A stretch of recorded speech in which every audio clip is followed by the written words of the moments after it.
Today we're going to talk about workflow.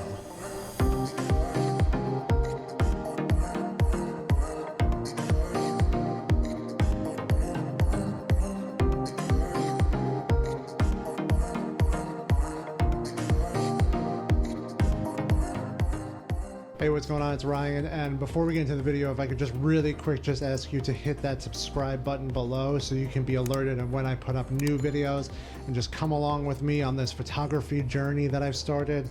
That would be incredible. I appreciate it. With that, let's get into today's video. So today we're going to be talking a little bit about my workflow, specifically around my Instagram workflow. Now, what we're talking about right now, I'm going to be focusing more on the go kind of photographer, more of a mobile. We're not going to really be doing anything on the computer. That'll be a different video. Today, I just want to mostly focus on uploading photos from an SD card, from a digital camera, onto your phone, in my case, an iPhone. You can do this with Android phones as well. Getting it into Lightroom, editing it, using a third-party app for a border, and then uploading it to my Instagram. I'm gonna do that all right now. So let's go over a couple of things that we do need for this specific thing. First, like I said, we're gonna be doing a SD card. We're gonna be doing photos that I've taken on my digital camera this past weekend with Jose. Yeah, kind of like holding it like that. So first thing we're going to need is an SD card. So on this SD card, I have all the photos I took this weekend from my shoot with Jose. So this is an important part of it. This is where everything lives. So this is the first thing we're going to need. The second thing we're going to need is a way to get that into the actual phone. And this is an SD card to Lightning adapter. This lets me put my SD card in here, connect it to my phone, and then import all the photos right in there. You can get this on Apple's website for like 30 bucks, but there are other third-party alternatives out there. I don't know what they are. I just use first-party kind of hardware because I'm an Apple guy. And last but not least, we're going to need a mobile phone. Specifically here, I'm using an iPhone, but that again doesn't mean you can't use Android phones. This is something that can be done with Lightroom Mobile on Android phones as well. I just have an iPhone, so we're going to be using an iPhone. First thing we'll do is we'll just get our SD card into this little reader. Just goes in simply like you're putting it into a computer or any sort of SD card reader, fits in there snugly. Then what we're going to do is we're just going to plug it into the bottom of our phone. Specifically right now I'm using an iPhone 11 Pro Max. You can see it's connected right there, so it'll be working right away. Generally before iOS 13 and Lightroom updated their actual app, you had to go into the Photos app and actually import the photos in from there. But now Lightroom has updated it where you can actually import your photos directly into an album in Lightroom. So we're gonna open up my Lightroom app. We're gonna go into Instagram, the album that I created for this, and we're gonna hit the button in the lower right-hand corner. And you can see here we have a couple different options: from all photos, from camera roll, from files, and then at the very bottom we have from camera device. That's what we're going to choose. And once we do that, you can see here all the photos start to populate from the SD card that we have on here. So it takes a couple of minutes, especially depends on what size the files are for the photos. I shoot 31 megapixel camera, all raw, so it does take a few minutes to load. And the great thing about Lightroom is you can edit your raw photos right in this app. So let's find a good photo. So I'm going to choose this one right here. So we can choose either all, or we could choose specific ones. For this demonstration, I'm just going to choose one photo right now. So I've clicked on the photo that I like. I'm going to hit import. It says complete. We hit OK. Then we X out, and now there's our photo in Lightroom. So now what I would typically do is I would go in, check out the photo. The first thing I usually like to do when I'm editing photos is I like to hit auto. It kind of just takes a little bit of the work out of there for you. It kind of corrects the highlights and the contrast and the shadows. I just kind of use it right away. We're not going to do much for this photo. This photo was taken during golden hour, so I want to keep that like yellow golden hour hue. So what we're going to do is we're just going to lower the exposure just a little to get a little bit more shadowy composition. And then next we're going to raise the contrast a little just to give it a little bit more depth. Highlights are good, shadows are good. Blacks we're going to bring up a little just so we could see the creases in the shirt and his hair a little bit more.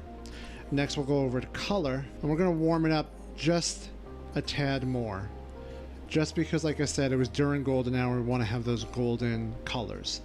Then I'm going to bring the saturation up a little because there is a little bit of graffiti behind him, but I don't like how his skin's getting too orange, so we're going to go in and we're going to go lower the oranges just a little, make it look a little bit more natural. That looks good. Next, I like to mess with the curve.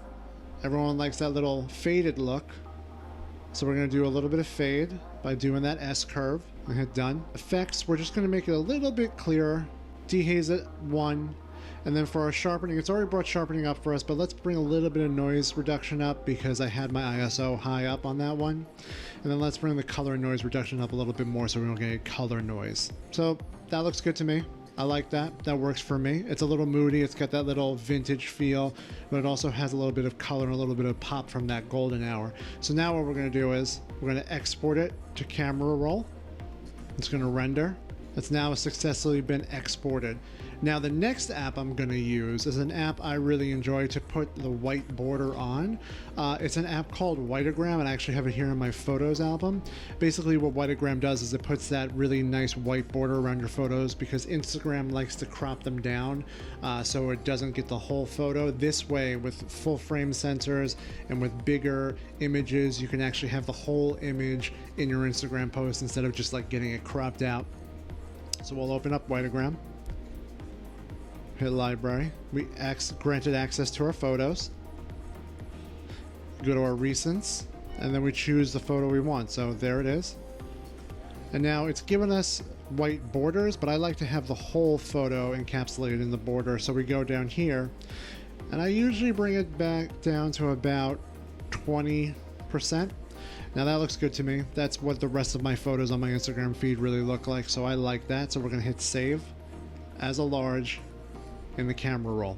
Next, we're going to go into our Instagram, and we're going to go down to the bottom, and we're going to add the photo. So there it is. There's that photo we just edited and added that white border to.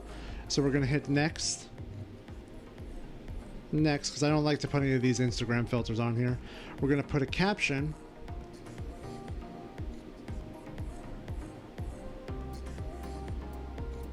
Editing this live on camera. And now I like to use a couple of hashtags. So we're going to go over to my hashtag manager, hashtag expert. And we're going to go over to the saved ones, and we're going to do portrait. We just click on it, it automatically copies. We go over, and then we paste it on in. And now we have some really good tags that'll help this photo get seen better. Finally, let's just tag Jose because he's awesome. There you go. Done. And then we just hit share. And now it's there on my Instagram feed, Ryan J. Leone on Instagram. So yeah, that is the basis of my workflow.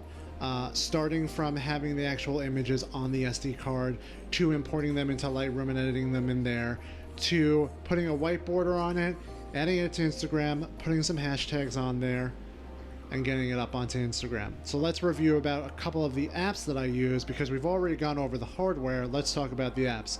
So one we had was Lightroom Mobile, which is a subscription base, but it is the best way to edit raw photos on the go or on your computer. The second one was Whitagram. That was the app that I used to put that white border on there. I'm not sure if it's free or if it's paid. It's been a while. I've had it a long time, but it's a great way to put a white border on your photos. Third was obviously the social networking Instagram. That's where we posted our photo. And then finally, hashtag experts is where we got all of our hashtags for so that can get that photo seen out in the community.